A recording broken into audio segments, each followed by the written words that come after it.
It's unfortunate that the copy that I have up on Slate doesn't look like this. There's not as much contrast between the thicker outside lines and the hatching and the thinner inside lines. That's because it was too large and I had to photocopy it to get it to the right size in order to make a file of it.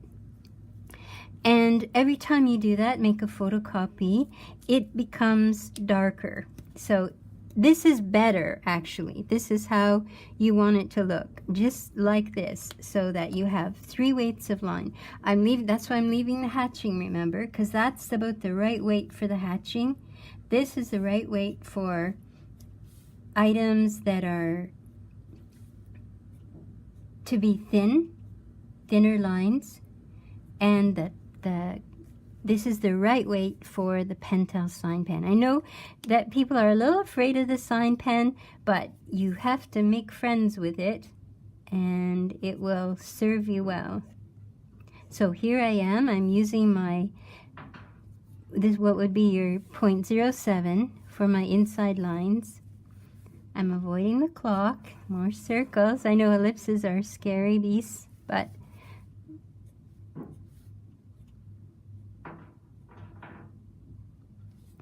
and I'm doing this way too stiffly. There's a decision to make. Should we make something of that architectural detail, or will it just be confusing? Well, it is a little feature of the room, so I think I'm going to try this. I'm going to try, if you're not sure, let's try it with the 0.07, and then we can see whether we want to do that or not. And it's important to do it with the card so that you get a thinner line and don't press. That's the other thing, you've got to be careful. Although what's great about the pigment liners that you're using is that they only give you 1 weight of line. So, but this pen that I'm using, it's a soft tip pen, and it will change if I press. I will get a thicker line, so I've got to be careful. So I think I'm going to do 1 line. I'm going to do the line that's closest to us, and I'll stop when I get to the backsplash. There and there.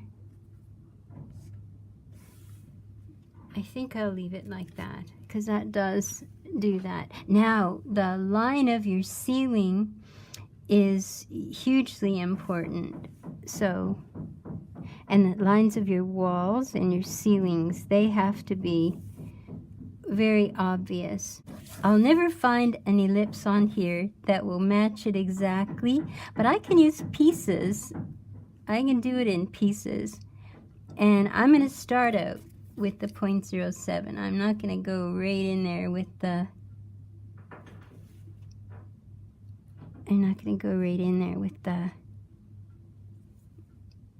and you can make your clock thinner. This was a mistake to make this so huge. Okay, I'll take a look at that. Now time to go to the front and see what I can do there. So you see why it's important to use the method first, the method of thirds first to draw your circles, because to match up a template, one of these ellipse templates to it, you have to know what you're looking for. And if you don't, you're going to have trouble. And keep it light until you're ready to make a decision. Okay.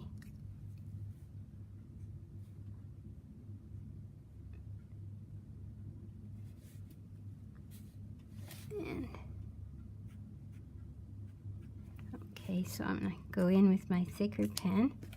I'm having trouble reaching that, so it's looking a little sad. But as long as you know what to emphasize, that's what this is all about, just giving you a hand with where to place the emphasis when you're doing something. And that was, again, not a great idea. It's always better, I think, for me, you can decide, but I think it's better to go from outside in when you're doing a circle, outside in, and that gives the impression that there's light hitting across the center of it. Okay, now I can take a look at my light here and see if I can find a template for that. Oh, this looks pretty good. But I don't want to emphasize, might be better this time to emphasize the part that's closest to us. And this is a major feature I know that some of you have chosen. So this is one way where we're breaking the rule. We're actually doing an inside line a little thicker. So because this is quite a focus in the room.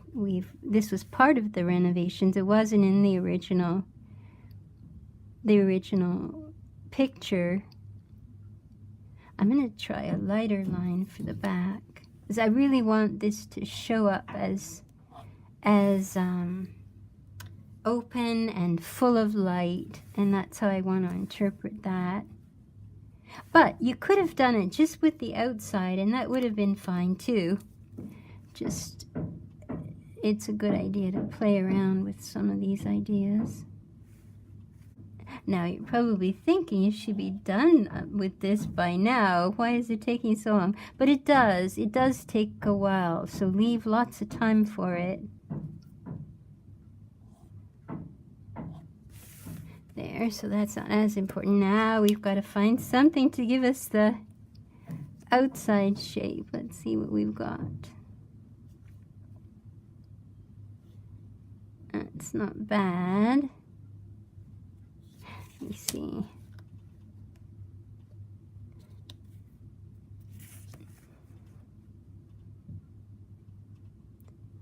That's a little better. I'm going to try it with my thinner pen.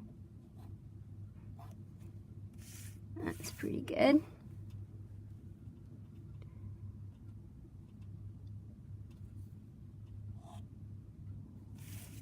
Okay, that wasn't quite rounded enough.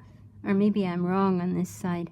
Sometimes if your symmetry is off, it's hard to tell. Okay, I think that was pretty good. I can go with that. It's not quite as round, but it's going to give me a solid, steady line. Whoa. Let's see what we can do on this side. Okay, I'm going to just fix it up at the top.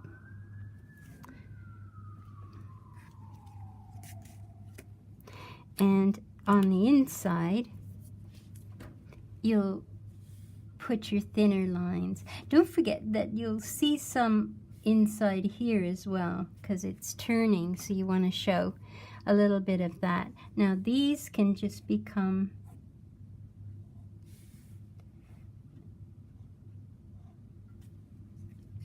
or we can use the white pen. When it's dry, use the white pen and fix it up. So you see, it's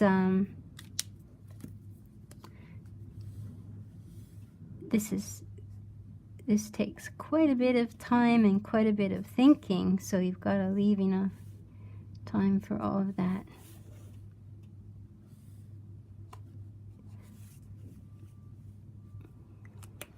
I'm just going to see if I can fix that up a little bit.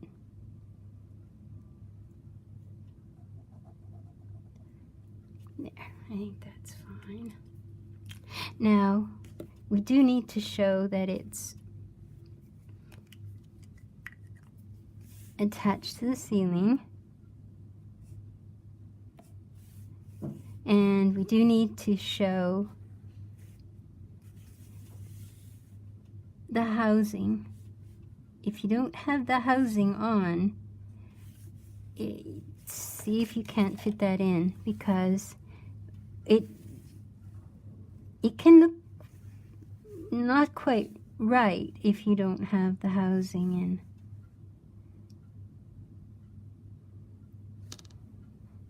This I might do, since we did the far side of the other with the lighter pen, I might use the what would be your 0.7 for that. And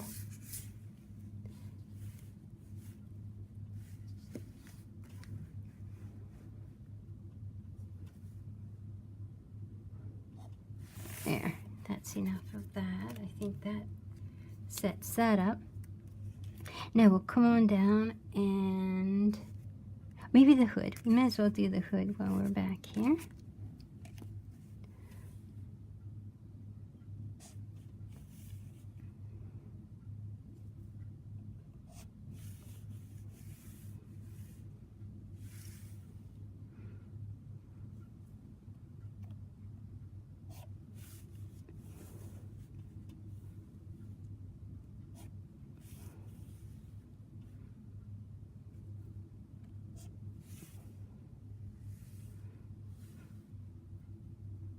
Now, I know we used the thinner pen for the more distant part of this, so I think we did that for the light, and we did that for all of its housing, so maybe we'll do the same here.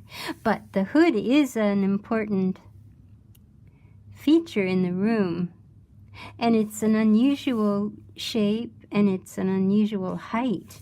It's quite high above the stove.